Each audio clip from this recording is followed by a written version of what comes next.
Okay, welcome to Vikas Institute Educa. So today we will be starting with MOS, whose subject code is 22303 in MSBT. So this is the first lecture in the unit Simple Stresses and Strain. So elastic bodies.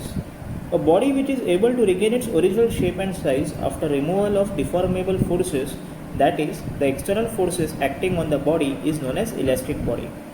मतलब कोई भी एक object है, उस पर एक force apply किया, उसके वजह से उसका शेप और साइज दोनों चेंज हो गए। अब ये फोर्स जो है इसको हम लोग ने रिमूव किया, तो उसका ओरिजिनल शेप और साइज अगर वो ऑब्जेक्ट रिगेन कर पा रहा है, वापस वो ओरिजिनल शेप और साइज में आ पा रहा है, तो ऐसे ऑब्जेक्ट को हम लोग इलास्टिक बॉडी बोलते हैं। So example is rubber band and spring. आप बाजू में फिगर में देख सकते हैं रबर बैंड है। सो अब जब ये जो प्रॉपर्टी है जिसकी वजह से ये पॉसिबल है, इसको बोलते हैं इलास्टिसिटी, इलास्टिक बॉडीज। अब ये इलास्टिक बॉडी के एग्जैक्टली ऑपोजिट है कि कोई भी बॉडी अगर हम लोग ने उस पर कोई डिफॉर्मेबल फोर्स अप्लाई किया, अगर वो अपना ओरिजिनल शेप और साइज रिगेन कर नहीं सकता, तो उसको बोलते हैं plastic body. A body which is not able to regain its original shape and size after removal of deformable forces, that is external forces acting on the body, is known as plastic body. अब इसमें हम लोग का example है clay है, wax है। Clay तो हम लोग बचपन में खेलते हैं, एक बार उसको शेप दे दिया तो वापस वो ओरिजिनल शेप में नहीं आ सकता। सो ये जो प्रॉपर्टी है जिसकी वजह से ये पॉसिबल है, तो इसको बोलते हैं plasticity. Stress, one of the most important, जो चैप्टर का भी नाम है स्ट्रेस एंड स्ट्रेन, इसमें से स्ट्रेस का डेफिनेशन। तो स्ट्रेस क्या है? It is defined as resistance per unit cross section area of the body. अब इसका फॉर्मूला क्या है? Resistance upon area. इसका यूनिट क्या है? Newton per M square upon और kilo newton per metre square. मतलब अब ये रेजिस्टेंस क्या होता है कि अगर हम लोग कोई भी ऑब्जेक्ट पे फोर्स अप्लाई कर रहे हैं, तो उस पर वो जो इफेक्ट है उसको इफेक्ट को रेजिस्ट कर रहा है, पहले अपोज करता है जैसे इनर्शिया की तरह, तो इसको बोलते हैं स्ट्रेस।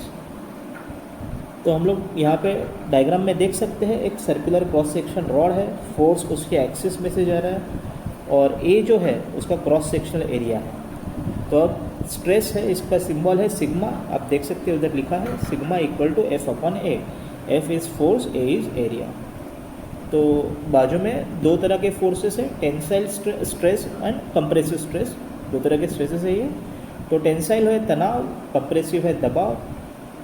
स्ट्रेस के भी तीन कैटेगरीज होते हैं, तीन टाइप्स होते हैं, ये हम लोग नेक्स्ट वीडियो में देखने वाले हैं। जैसे स्ट्रेस के तीन टाइप्स है, वैसे स्ट्रेन के भी 3-4 टाइप्स हैं। ना stress basic numerical for a circular cross section of diameter 20 mm, if a force of 500 Newton acts on it, what is the stress acting on a body?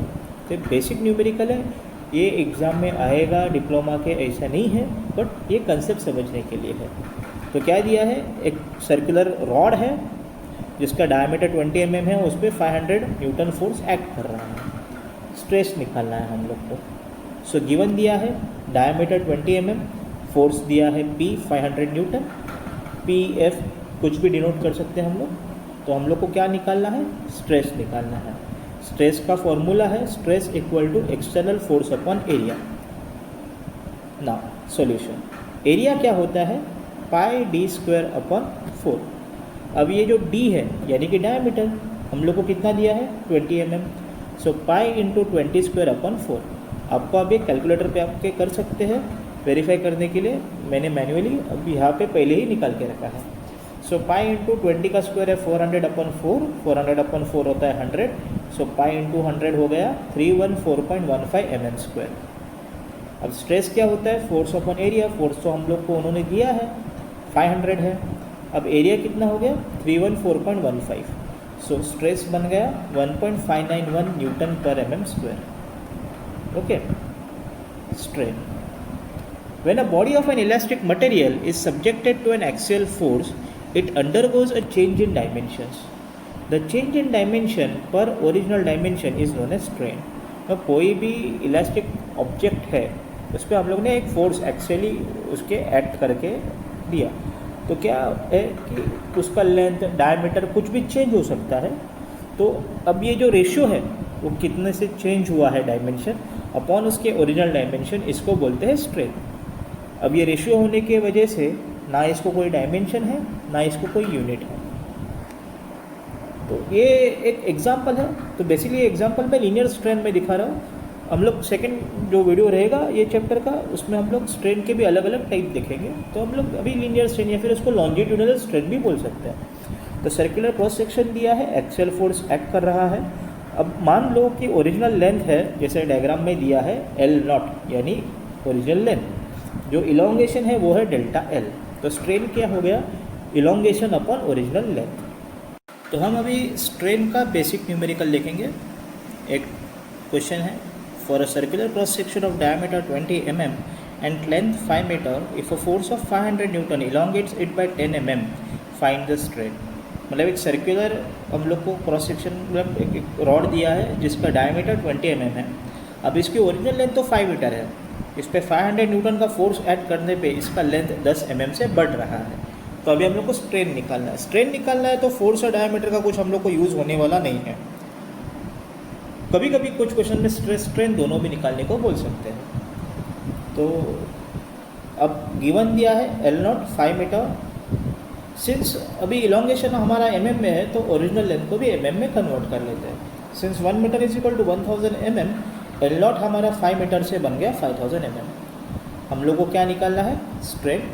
अब strain का तो formula है delta L upon L0। Solution क्या हो गया, delta L upon L0, delta L 10 है, L0 5000 है।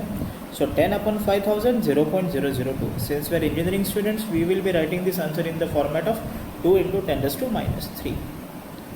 So with this, we are completing a first unit का एक माइक्रो पार्ट। ये चैप्टर में हम लोग बहुत उसकी वीडियोज़ आने वाले हैं, क्योंकि बहुत ह्यूज चैप्टर है, बहुत सारे कंसेप्ट है, बहुत सारे तरह के न्यूमेरिकल्स हैं जो हम लोग डिस्कस करते वाले हैं। For now this is it, so do study till our next video comes out.